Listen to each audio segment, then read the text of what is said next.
because it leaves you susceptible. Oh, another one, and Pulev is hurt. Pulev is rocked. He's on shaky legs, and down he goes. Riding and swimming through those shots. Oh my goodness! Oh, he's out cold. Out cold. Better beer. Caught him with the right hand, and now the head attack, left and right, and then I'm Phil. I'm very Phil. I am the baddest man.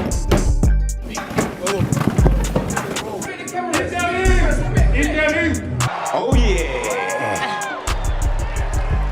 I'm ready.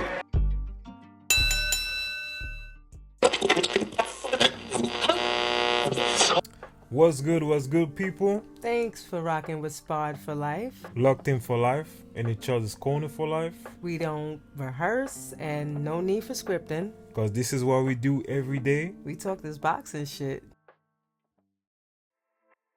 So what's next for Joseph Parker?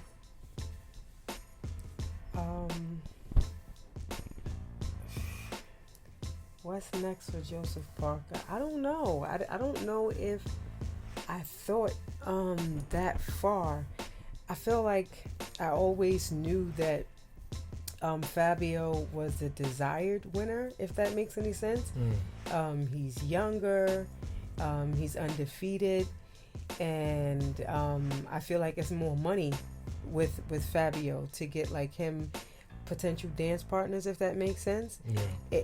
A Joseph Parker against anybody fight, even though I rate Joe Parker, I think Joe Parker is the goods.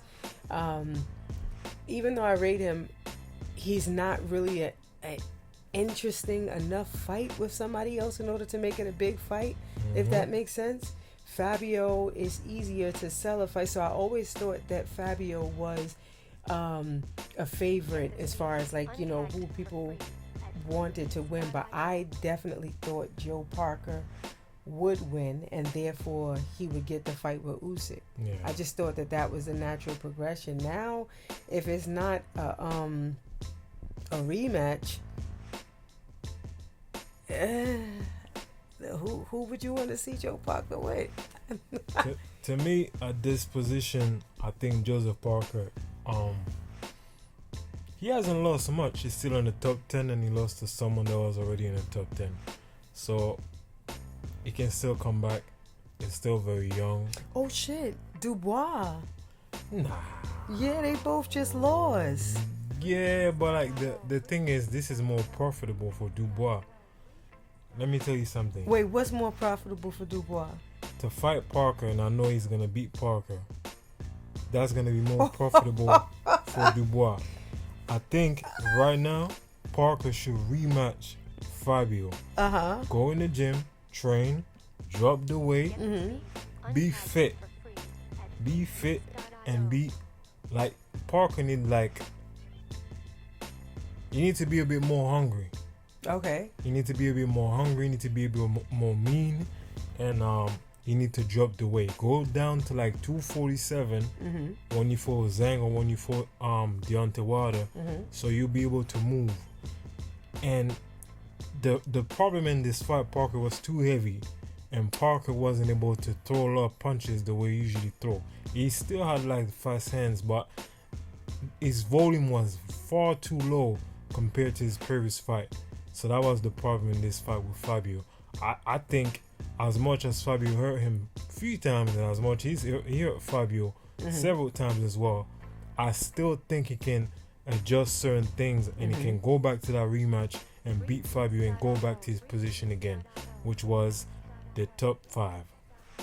I mean, it was a dog fight. Two warriors, they was going at it.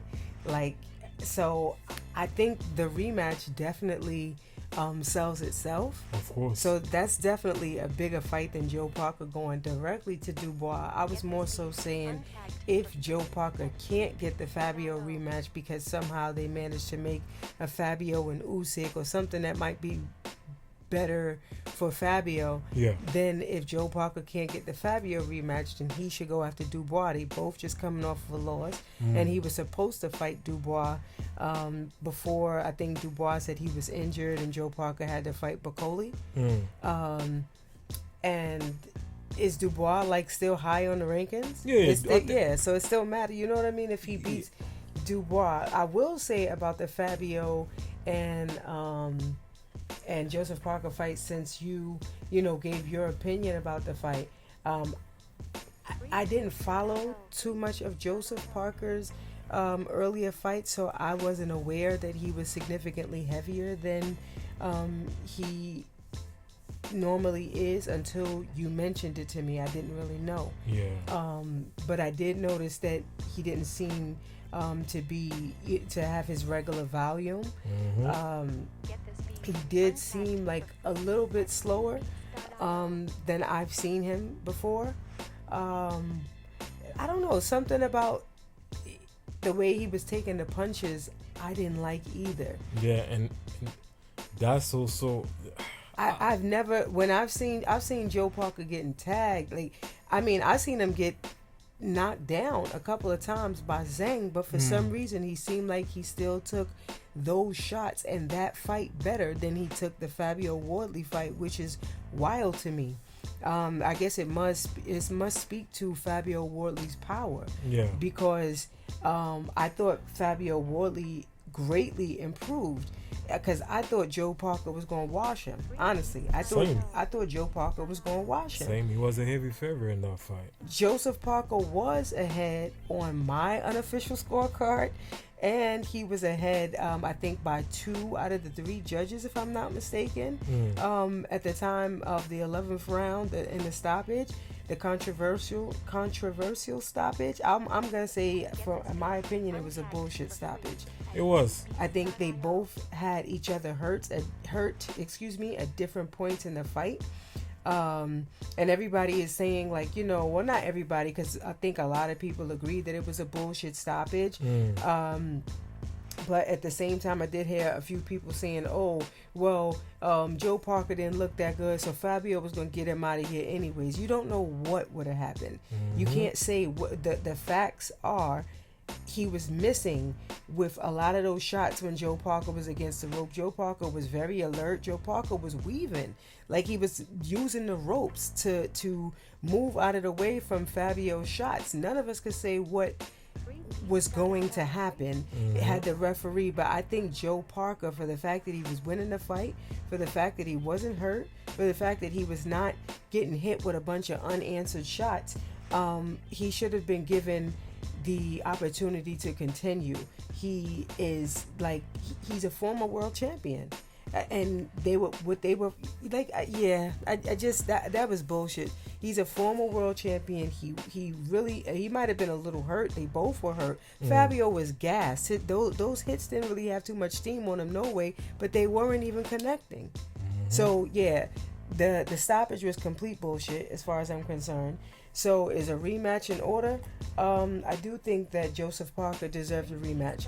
Unfortunately for Joseph Parker, if he don't lose the weight though, he will lose the weight. I strongly believe him and his team gonna sit down and they're gonna understand what happened in that assignment, because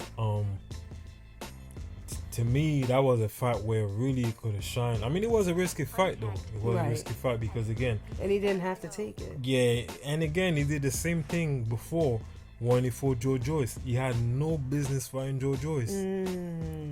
I have to respect Joseph Parker highly because his resume speaks for itself. Yeah, he had no business fighting Joe Joyce. When you fight those new hungry up and coming guy, at the time it was Joe Joyce, nobody wanted to fight him, and now it was Fabio, who obviously a new from this new generation of fighters, high in the ranking, up and coming, and with a punching power.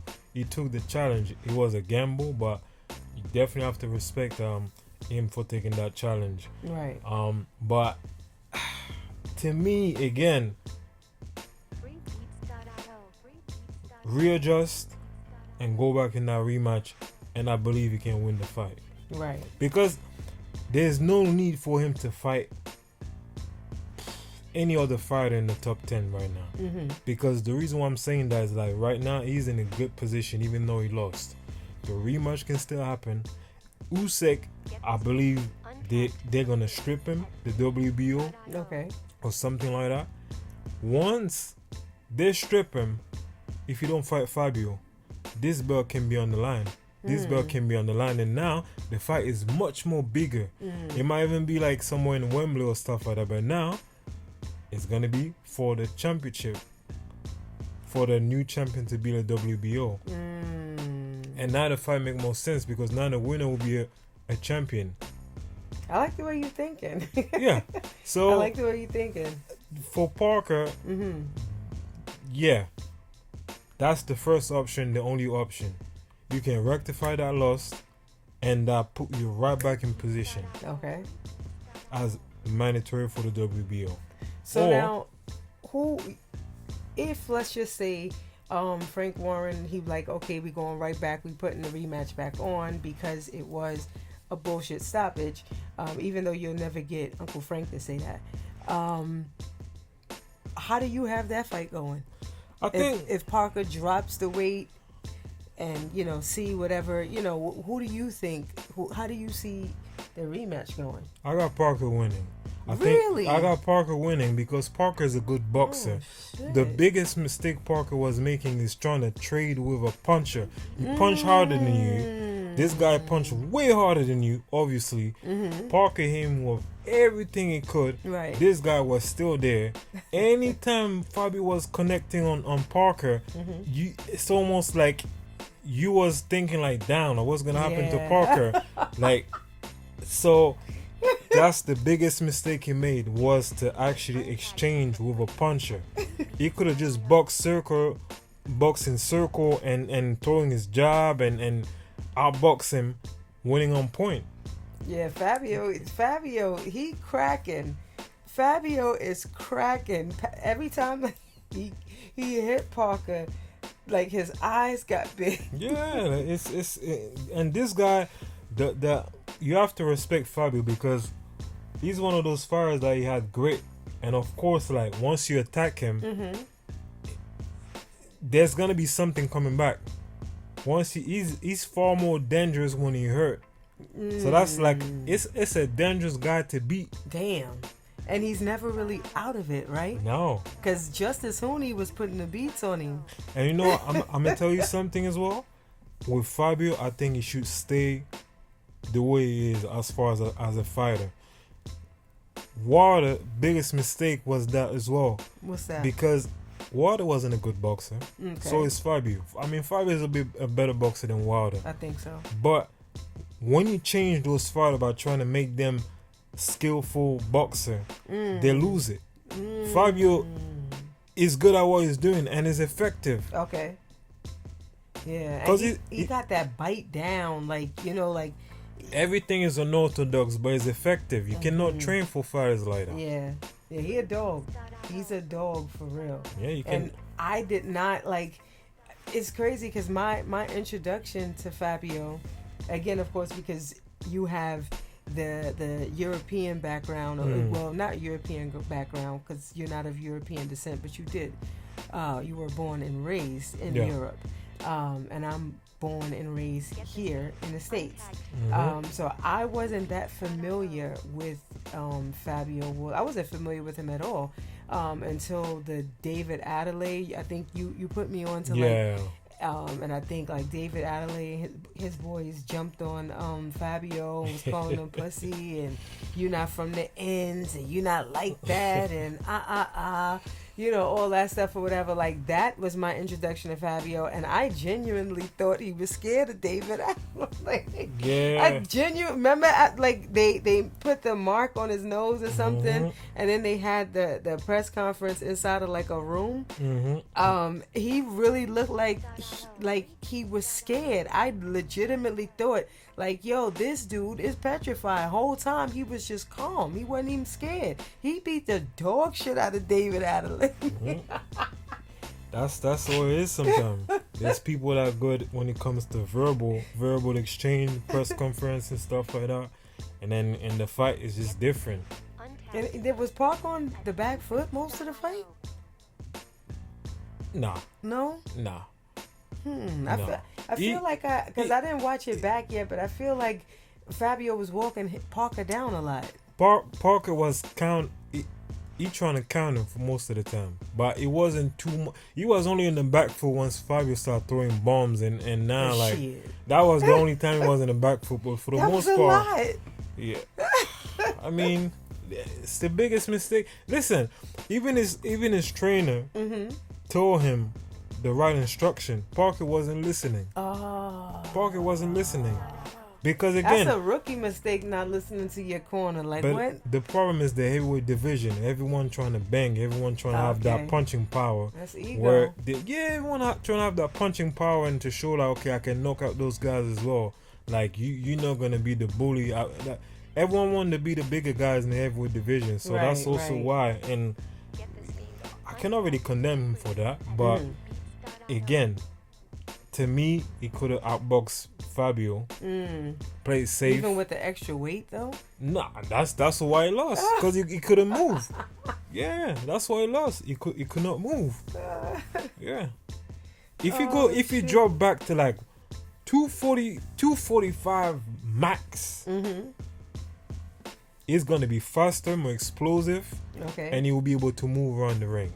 Okay, so likewise, if they did have a rematch, what if any, because if it's none, it's none. So what, if any, adjustments do you think Fabio needs to make if they have a rematch? If they have a rematch, Fabio should just jump on him from the first one like he did Fraser Clark. Really? I mean, what else he gonna do? I mean, listen, certain fights, once you be with certain fighters, and you feel their power and all that kind of stuff, I believe Fabio can probably jump on him from the first round to make him doubt. Hit him with something where he change the dynamic of the fight. Don't let him get into a rhythm where he can, don't let him settle. Be the dictator from the first place, and then that's it. Really? I mean, are you saying that's his only chance at winning, or? I mean, you're not gonna outbox Parker. Okay, especially a Parker that is in the right shape. A fit Parker, you're not gonna outbox Parker. Okay. I just don't see it. You might use his job and etc., but to me, you have to hurt Parker early. Okay. First, look at the first round. They was doing like a chess match. Yeah. If Fabio did what he did to Fraser in the first round in the rematch with Parker, that fight's not gonna last long. Damn. I don't see it. But Parker's not gonna be stupid though, trying to make the same mistake he did as far as like exchanging. Okay. So I mean, he was getting the better of Fabio in some of the exchanges. Joe ain't no hoe. You know, but it's like I don't like to see him hurt like that. Like, okay. And I'm not gonna lie, I have a question. If Fabio hit that hard, I know he hit hard. I know he hit hard, but it's not like he heavy-handed. It's more like an explosiveness, like a Wilder type. Oh, okay. Because Fabio, I think like what 240 or something. I mean, I'm sure he hit Josh hard. Padley tweeted out that Fabio Worley is a UK Wilder. Yeah, like he's more like because his punches are fast and explosive. So it's more like a Wilder type power. But I heard something. I mean, this is totally unrelated. I'm not gonna get completely off the topic. It's just because you said Deontay Wilder, it made me think of it. I heard on a video I was watching earlier on Bruce MF Vane, and he said that Deontay Wilder is a 100% arm puncher, meaning like because he had chicken legs, that he didn't, as hard as Deontay Wilder did punch, which is confirmed. He said that he wasn't punching nearly as hard as he could have punched if he would have like gained some power in his legs and like his in like your butt area. Yeah, because the power comes from the legs. But him, it's just one of the special case really because it's. That's what he was saying. He's Yeah, saying like, it's- dang, that was all arm. Yeah, I don't know. Yeah, it's like So like imagine Bacoli. imagine how he'd have been putting people out if he, shit. It's like Bacoli when he punch. He don't be twisting his legs. Like it's just Right. it's Yeah, right you're there. right. Like Foreman was like that too. What you mean? You don't think Foreman uses legs? I feel mean, like Foreman used everything. I mean, Nah, but some yeah, of the okay. punches was kind of like he wasn't. I He don't wasn't know. even like set. He was just going. It looks like you see like Joe Joyce. You see, Joe Joyce in certain fight when he punch, it seemed like those punches have nothing, but it's just like there's too much power to it. Mm-hmm. It looks slow and don't seem like it's nothing, but it's I don't know. Some people are just natural like. Right. I guess the impact. I don't know. I can't call it. I don't know. I wonder what we're gonna talk about next. What will be our next drop? Our next video is a lot and not that much going on in boxing at the same time. If that makes any sense. Again, as I said in the last video, we do not and will not be covering exhibitions. Nope. We know that. But we do have a crazy card. Wait, I'm jumping the gun. I'm about to go all the way to Riyadh season with the November 22nd card. But coming up, we have Lubin Erickson, Lubin, and Ortiz. Virgil Ortiz. Erickson, Lubin, and Virgil Ortiz. I think Kid Austin and Jojo Diaz were supposed to be on that card, but unfortunately, Kid Austin injured his hand or something to that effect, so he had to pull out of that fight. And I think I heard Oscar De La Hoya say to Marcos on Fight Hub that they were looking for a late replacement for Jojo Diaz. So yeah, that's tough because late replacements could be, by the banana skin, yeah. Yeah, wasn't this dude that for Joshua a late replacement? Or Andy Ruiz. Yeah. God. But I mean, Andy Ruiz, late replacement or no, it was always gonna be problematic. Word? Listen, this guy got arguably the fastest hands in the heavyweight division. Shit. He has slow feet, but his hands don't even make the mistake to exchange with this guy, even if you think you have power, because his counter are ridiculously fast. That's crazy because I don't know if it's because I like Joshua that I always thought, I always attributed him losing to the fact that Andy Ruiz was a late replacement. Nah, I think even if Ruiz was fully prepared, the outcome could have been the same. Dang. This defeat has nothing to do with Ruiz, being a late replacement or nah. Ruiz, once I saw they had that fight schedule out, to me I was like, if Ruiz can take Joshua's power, it's gonna be a long night. Oh shit. It's gonna be a long night. But also the Ruiz, the way his hands is fast, clearly you saw the outcome. He got counter with a left hook. Yeah. That was catastrophic. And that was right in the exchange.